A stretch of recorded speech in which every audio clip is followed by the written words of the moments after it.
Assalamualaikum warahmatullahi wabarakatuh. Saya atas nama Putri Farenzela, Stambuk D 101-19459. Saya perwakilan dari kelompok 5. Nah, di kelompok 5 ini saya akan membahas tentang isu HAM dalam hubungan internasional. Baiklah, langsung saja saya akan membahas tentang isu HAM dalam hubungan internasional. Secara harfiah, HAM dapat dimaknakan sebagai hak-hak yang dimiliki seseorang karena keberadaannya sebagai manusia. Hak-hak ini bersumber dari pemikiran moral manusia dan diperlukan untuk menjaga harkat dan martabat suatu individu sebagai seorang manusia. Dengan kata lain, HAM secara umum dapat diartikan sebagai hak-hak yang melekat pada diri segenap manusia, sehingga mereka diakui keberadaannya tanpa membedakan ras, warna kulit, bahasa, agama, politik, kewarganegaraan, kekayaan, dan kelahiran. Isu mengenai HAM merupakan suatu tuntutan kemanusiaan. Saat ini HAM telah menjadi konsep hukum tertulis. Lebih lanjut, dalam Perserikatan Bangsa-Bangsa menetapkan Universal Declaration of Human Rights 1948. Di dalam deklarasi PBB ini diakui bahwa manusia adalah individu yang menyandang status sebagai subjek hukum internasional di samping negara. Secara umum, bersandar pada banyaknya deklarasi dan konvenan atau kontak perjanjian yang berkenaan dengan HAM yang dikeluarkan oleh PBB, maka terdapat 3 hak-hak asasi manusia. Yaitu yang pertama, pemahaman HAM tersurat di dalam Universal Declaration of Human Rights 1948 merupakan pernyataan HAM yang dipengaruhi oleh pandangan tradisional Barat yang lahir dari sebuah kemenangan kelas menengah terhadap monarki absolut. Deklarasi ini sangat menekankan pada hak-hak sipil dan politik, seperti kebebasan berbicara, hak untuk berpartisipasi dalam pemerintahan, dan hak untuk beragama. Sekian penjelasan dari saya ucapkan banyak terima kasih. Nah, selanjutnya materi yang saya bawakan tadi akan dilanjutkan oleh teman saya yang bernama Wika Novitasari. Baiklah, terima kasih atas kesempatan yang diberikan kepada saya. Perkenalkan, nama saya Wika Novitasari, Stambuk D 101-19470. Saya akan melanjutkan pemaparan materi dari teman saya Putri Farenzela. Nah, seperti yang sudah dijelaskan oleh teman saya Putri tadi, bahwa terdapat 3 generasi hak-hak asasi manusia. Yang pertama sudah dijelaskan tadi oleh teman saya Putri, dan di sini saya akan melanjutkan menjelaskan yang kedua dan yang ketiga. Nah, langsung saja yang kedua, yaitu pemahaman tentang HAM yang tertuang dalam Covenant on Civil and Political Rights dan juga Covenant on Economic, Social and Cultural Rights. Pemahaman ini merupakan hasil kompromi antara ideologi Barat yang menitikberatkan pada hak-hak politik dengan ideologi Timur yang menitikberatkan pada hak-hak ekonomi. Dalam HAM generasi kedua ini terlihat adanya upaya penyelarasan antara hak individu, yaitu hak sipil dan politik, dengan hak kolektif, yaitu hak ekonomi dan hak sosial, seperti hak untuk kehidupan yang layak dan mendapatkan pendidikan. Juga dicantumkan hak untuk mengatur kekayaan dan sumber-sumber nasional secara bebas, sebagaimana yang tercantum dalam kedua konvenan tersebut. Nah, namun dengan demikian, adanya pembedaan antara hak sipil dan hak politik dengan hak ekonomi dan sosial masih tetap menimbulkan persepsi yang berbeda-beda mengenai apa yang merupakan pelanggaran HAM. Sedangkan itu, negara-negara Barat berpendapat bahwa pelanggaran HAM hanya menyangkut pelanggaran hak sipil dan hak politik saja, khususnya yang berkaitan dengan hak dengan kebebasan individu. Sedangkan di lain pihak, negara-negara berkembang lebih memprioritaskan hak pembangunan ekonomi, sosial, dan budaya. Nah, selanjutnya yang ketiga di sini ada pemahaman HAM tentang Deklarasi Vienna pada tahun 1993 yang merupakan kompromi antara negara-negara barat yang sudah maju dengan negara-negara berkembang. Yang baru dari generasi ketiga ini yakni adanya diperkenankannya hak atas pembangunan, hak untuk memelihara suatu kebudayaan dan lingkungan masyarakat tertentu. Dalam konferensi Vienna ini telah disepakati perlunya pendekatan berimbang dalam upaya pemajuan dan perlindungan HAM. Pada hakikatnya, semua kategori HAM adalah bersifat universal, saling tergantung dan saling terkait. Masyarakat internasional sudah memperlakukan HAM secara adil dan dengan cara yang sama, berdasarkan persamaan derajat dan penekanan yang sama. Namun, perlu juga disadari bahwa HAM yang dituangkan dalam berbagai deklarasi dan konvenan yang sering dianggap bersifat universal sebenarnya bukanlah suatu yang bersifat final dan berlaku tanpa ada memperhatikan aspek ruang, waktu, cita-cita negara, hukum, dan kepentingan negara yang bersangkutan. Maka dari itu, banyak sekali bermunculan deklarasi-deklarasi HAM yang baru mengoreksi deklarasi HAM sebelumnya. Sekian pemaparan materi dari saya. Selanjutnya pemaparan materi akan dilanjutkan oleh teman saya, Alfa Kurniawan Gosal. Terima kasih. Saya atas nama Alfa Kurniawan Gosal, Standbook D101-19-466. Baiklah, di sini saya akan membahas tentang intervensi kemanusiaan. Untuk melanjutkan materi dari teman saya, Vika Novitasari, yang disampaikan oleh para pakar, ketidakberagaman ini adalah bukti bahwa masyarakat internasional adalah anarkis. Artinya, tidak ada kekuasaan yang berdaulat yang berwenang memberikan keputusan seragam dan mengikat. Sepanjang sejarah, intervensi terbentuk campur tangan diplomatik, tindakan politik terselubung, unjuk kekuatan militer, subversi, perang gerilya, intervensi militer. Adapun alasan melakukan intervensi antara lain: yang pertama, hak untuk mempertahankan diri yang dimungkinkan oleh artikel 51 Piagam PBB.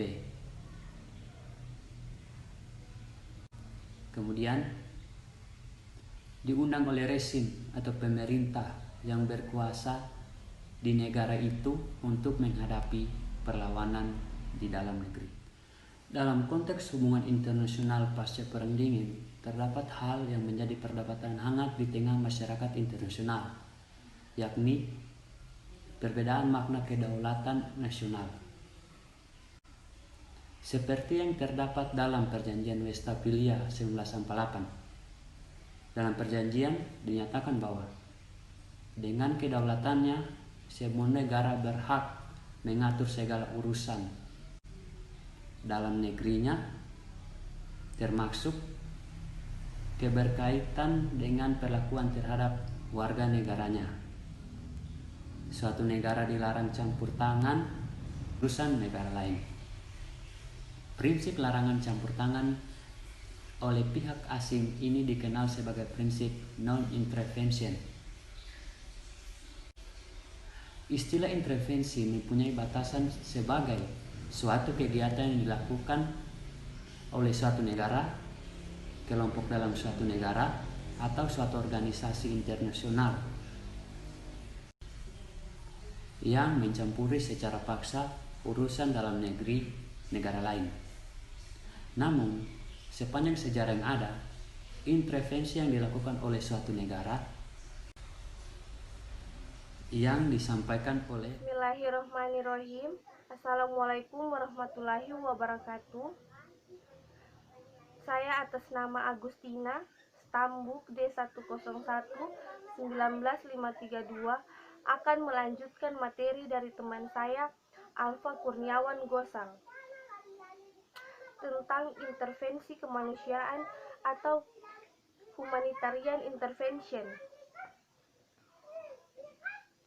Namun, selain penggunaan intervensi kemanusiaan melalui cara aksi militer atau menggunakan suatu pasukan keamanan di bawah komando PBB,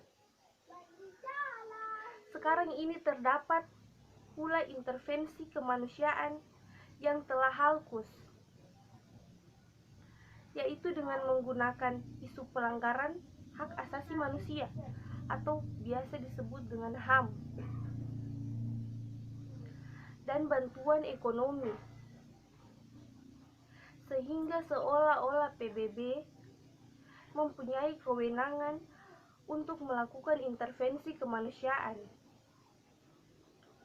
Terhadap humanitarian intervention, ini pun terjadi pro dan kontra, baik di antara para pakar maupun di antara negara-negara yang bersangkutan. Misalnya saja, pendekatan tradisional memaknakan humanitarian intervention sebagai intervensi yang dilakukan oleh negara dengan menggunakan kekuasaan atau kekuatan militer. Intervensi kemanusiaan ditandai dengan terpenuhinya 4 unsur, yaitu paksaan, pelanggaran terhadap kedaulatan dilakukan oleh negara, dan tidak berdasarkan kesepakatan dan konsekuensi. Sedangkan penganut liberal membenarkan dilakukannya humanitarian intervention. Penganut teori liberal memahami prinsip kedaulatan, non-intervention, dan tidak menggunakan kekerasan terhadap negara lain. Namun, mereka berpendapat bahwa tujuan utama dari negara adalah untuk menjamin keamanan masyarakat. Apabila terdapat suatu negara yang seharusnya melindungi warganya, malah melakukan pelanggaran terhadap hak asasi warganya, maka hal itu sudah cukup alasan untuk pembenaran bagi negara lain untuk melakukan humanitarian intervention. Baiklah, terima kasih. Sekian dari saya. Wassalamualaikum warahmatullahi wabarakatuh. Assalamualaikum warahmatullahi wabarakatuh. Saya atas nama Ainun Maradia, Stambuk D101-19486 akan melanjutkan materi dari teman saya Agustina. Kemudian penganut teori liberal tidak bisa menerima dalil-dalil pembenaran yang disampaikan oleh para penganut teori liberal dengan 5 alasan, yaitu yang pertama, sulit untuk memastikan bahwa intervensi kemanusiaan adalah murni karena alasan kemanusiaan, sepenanggungan yang bebas dari pertimbangan adanya kepentingan tertentu, sebab pada kenyataannya setiap negara selalu mementingkan kepentingannya. Nah, dan segala tindakan negara selalu didorong untuk mewujudkan kepentingan nasionalnya. Yang kedua, suatu negara tidak mempunyai kewajiban morasi untuk turut campur walaupun negara lain itu sebenarnya mampu menghentikan pembunuhan yang terjadi di negara lain. Yang ketiga, humanitarian intervention disalahgunakan oleh negara yang kuat sebagai senjata untuk memaksa negara yang menyesuaikan kebijakannya dengan kepentingan nasional dari negara yang kuat itu. Yang keempat, alasan bahwa humanitarian intervention hanya dilakukan secara selektif akan menyebabkan terjadinya penerapan standar ganda dan inkonsistensi. Setiap tindakan humanitarian intervention tergantung pada pertimbangan untung rugi bagai kepentingan nasional negara yang melakukan intervensi kemanusiaan. Karena itu akan selalu terdapat bias dalam perlindungan HAM. Yang kelima, sampai saat ini belum tercapai kesepakatan bulat tentang pengertian HAM. Interpretasi HAM masih tergantung pada masyarakat, waktu, dan kepentingan nasional masing-masing negara. Sekian dari materi saya dan akan dilanjutkan dari teman saya bernama Jais Julisman. Terima kasih. Nama Jais Julisman, Stambuk D101-1946. Baiklah, saya akan melanjutkan materi dari teman saya Ainun Maradani.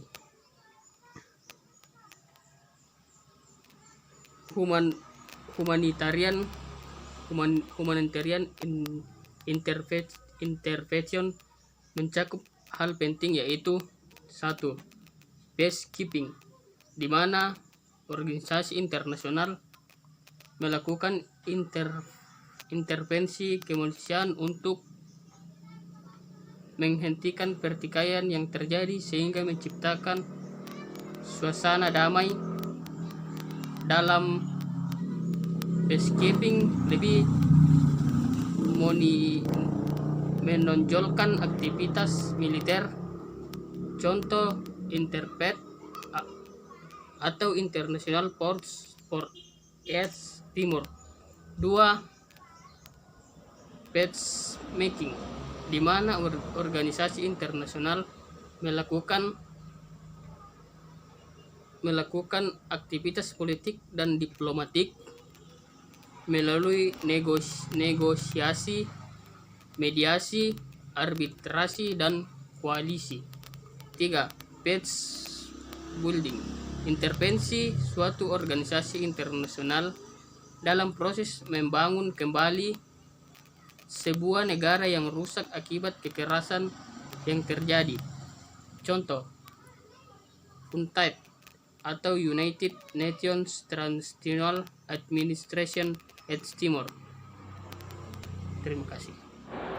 Saya atas nama Acong Kambuno, Stambuk D101-1956, akan melanjutkan materi dari teman saya Jais Julisman, terhadap negara yang dianggap telah melakukan pelanggaran hak asasi manusia yang mendasar tidak lagi dijatuhi sanksi berupa humanitarian intervention yang berupa penggunaan kekuatan militer, tetapi berupa sanksi lain seperti embargo atau penangguhan bantuan di bidang ekonomi dan militer. Penangguhan bantuan ekonomi dan militer sering dilakukan sebagai sanksi yang diberikan oleh negara pemberian bantuan kepada negara lain yang dianggap telah melakukan pelanggaran HAM yang mendasar. Terdapat suatu anggapan bahwa agar suatu negara menerima dan menerapkan norma HAM internasional di negaranya, maka negara tersebut harus melalui tahapan spiral model of human rights development, yakni melalui past repression, Daniel Texel concession, private status, dan rule constant behavior. Model pembangunan hak asasi manusia ini bersifat efek bumerang, di mana aktor domestik dalam suatu negara yang represif dapat menjalin hubungan kerjasama dengan jaringan transnasional, rejim HAM internasional, dan organisasi-organisasi internasional dengan maksud menekan pemerintah negara tersebut untuk mengubah tindakan dan perilakunya yang berkenaan dengan pelaksanaan HAM internasional. Sekian dan terima kasih. Langsung saya lanjutkan hasil diskusi barusan dari teman saya, Acong Kambuno. Ya, saya atas nama Akbar, Standuk D101-19521, akan melanjutkan materi dari teman saya tadi. Walaupun begitu, penerapan Spiral Model of Human Right Development di atas kerap dipandang sebagai model pemaksaan negara-negara barat untuk menerapkan konsep HAM menurut pandang mereka kepada negara-negara lain tanpa memperhatikan keanekaragaman sejarah, kebudayaan, sistem politik, tingkat pertumbuhan sosial dan ekonomi, serta faktor-faktor lain yang dimiliki yang bersangkutan, sehingga tidak mungkin secara mutlak konsep HAM menurut pandangan negara-negara barat dipaksakan berlaku bagi negara lain, karena hal itu sama saja mengingkari dan melanggar konsep HAM tersendiri. Nah, dari materi tadi saya mau memberikan kesimpulannya. Kesimpulannya itu isu HAM, hak asasi manusia, dan masalah kemanusiaan menandai ciri khas era globalisasi bersamaan dengan masalah-masalah kelaparan, degradasi lingkungan, penipisan ozon, dan lain-lain. Dalam isu-isu ini termuat kepentingan-kepentingan yang lebih besar dari sekedar kepentingan nasional yang sempit, bahwa isu HAM tersebut dihadapi oleh semua umat manusia, atau bisa disebut problem global yang sering dipertentangkan dengan konsep tradisional mengenai kepentingan nasional, yaitu negara hanya mengejar kepentingan yang menjadi masalah warga negaranya. Beberapa kasus pelanggaran hak asasi manusia seperti yang terjadi di Palestina merupakan masalah kemanusiaan yang berhasil diungkap dalam studi hubungan internasional. Sebagai masyarakat internasional berupaya keras agar pelanggaran-pelanggaran tersebut bisa diminimalisir. Pada sisi lain, meluasnya isu tentang hak asasi manusia telah menumbuhkan semacam moral yang mampu mendorong aktivitas-aktivitas kemanusiaan.